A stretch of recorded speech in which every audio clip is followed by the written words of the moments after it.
ఈ రోజు జాక్ అనే మూవీ చూడడం జరిగింది, which is directed by Bommarillu Bhaskar. Siddhu Jonnalagadda and Bommarillu Bhaskar combination లో వస్తుంది కాబట్టి ఈ మూవీ మీద నాకైతే కొంచెం ఎక్స్పెక్టేషన్ ఉంది. లైక్ కామెడీ పరంగా కావచ్చు, ఎంటర్టైన్మెంట్ పరంగా కావచ్చు, డ్రామా పరంగా కావచ్చు. కానీ ఓవరాల్ గా మూవీ చూసాక నేనైతే డిసప్పాయింట్ అయ్యాను. నాకైతే బిలో యావరేజ్ గా అనిపించింది. నాకు మూవీ బిలో యావరేజ్ గా ఎందుకు అనిపించింది అంటే, మూవీలో నాకు కొన్ని నెగిటివ్స్ ఉన్నాయి. అందులో ఫస్ట్ ఈజ్ ద ప్లాట్ చూసుకుంటే మనకి సిద్ధు ఒక రా ఏజెంట్ అవుదాం అనుకుంటాడు. దానికి తనకంటూ తను ఒక మిషన్ తయారు చేసుకుంటాడు. అందులో ప్రకాష్ రాజ్ ఎలా ఇన్వాల్వ్ అయ్యారు, వైష్ణవి ఎలా ఇన్వాల్వ్ అయింది, ఈ ఓవరాల్ గా లాస్ట్ గా మిషన్ సక్సెస్ఫుల్ గా కంప్లీట్ చేసాడా లేదా, రా ఏజెంట్ అయ్యాడా లేదా, ఇదే ఓవరాల్ గా స్టోరీ. ఈ స్టోరీ కూడా డల్ గా అనిపించింది. అండ్ సెకండ్ నెగిటివ్ వచ్చేసి విఎఫ్ఎక్స్. విజువల్స్ ఏవైతే ఉన్నాయో చాలా చోట్ల అవి అలా వదిలేసినట్టు అనిపించింది. కరెక్ట్ గా టెక్నికల్ వర్క్ అనేది దానికి జరగలేదు. అండ్ థర్డ్ వచ్చేసి సాంగ్స్ చూసుకుంటే చాలా డల్ గా ఉంటాయి. అసలు కొన్ని సాంగ్స్ అయితే సిచ్యువేషన్ తగ్గ సాంగ్స్ కూడా ఉండవు. అండ్ ఫోర్త్ వచ్చేసి పర్ఫార్మెన్సెస్ పరంగా చూసుకుంటే అందరూ వాళ్ళ రోల్స్ లో డీసెంట్ గా యాక్ట్ చేసినా అవి జస్టిఫికేషన్ ఇవ్వలేదు స్టోరీకి. అండ్ ఫిఫ్త్ వచ్చేసి కామెడీ టైమింగ్ అన్నమాట. ఏవైతే పంచెస్ ఉన్నాయో అవి ఓవరాల్ గా కామెడీగా గానీ హిలేరియస్ గా గానీ అనిపించలేదు. ఐదర్ కామెడీ ట్రాక్ లో వెళ్ళున్నా బాగుండు, లేదంటే థ్రిల్లర్ ఇన్వెస్టిగేషన్ ఉందో ఆ వేలో వెళ్ళున్నా బాగుండు. రెండు కాకుండా మొత్తానికి రెండు మిక్స్అప్ చేసి స్టోరీని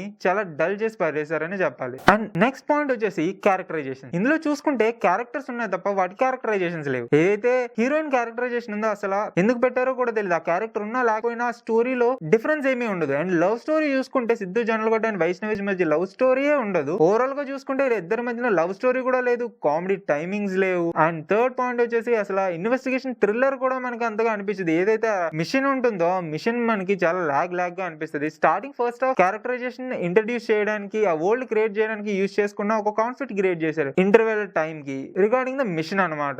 సెకండ్ హాఫ్ అంతా దాని కాన్ఫ్లిక్ట్ ఏదైతే ఉందో దానికి రెజల్యూషన్ క్రియేట్ చేశాడు. ఎండ్ అయితే అసలు నాకు అంత జస్టిఫికేషన్ గా కూడా అనిపించలేదు. లాస్ట్ కి రా ఏజెంట్ అయ్యాడా లేదా అనేది మీరు థియేటర్ లో చూడండి. ఓవరాల్ గా మీరు మూవీ చూడొచ్చా చూడకూడదు అంటే నేనైతే ఓటీటీకి వచ్చేంత వరకు ఆగమనే చెప్తాను. ఎందుకంటే ఇది థియేటర్ లో ఎక్స్పీరియన్స్ చేయాల్సినంత మూవీ అయితే కాదు. ప్లీజ్ సబ్స్క్రైబ్ చేసుకోండి.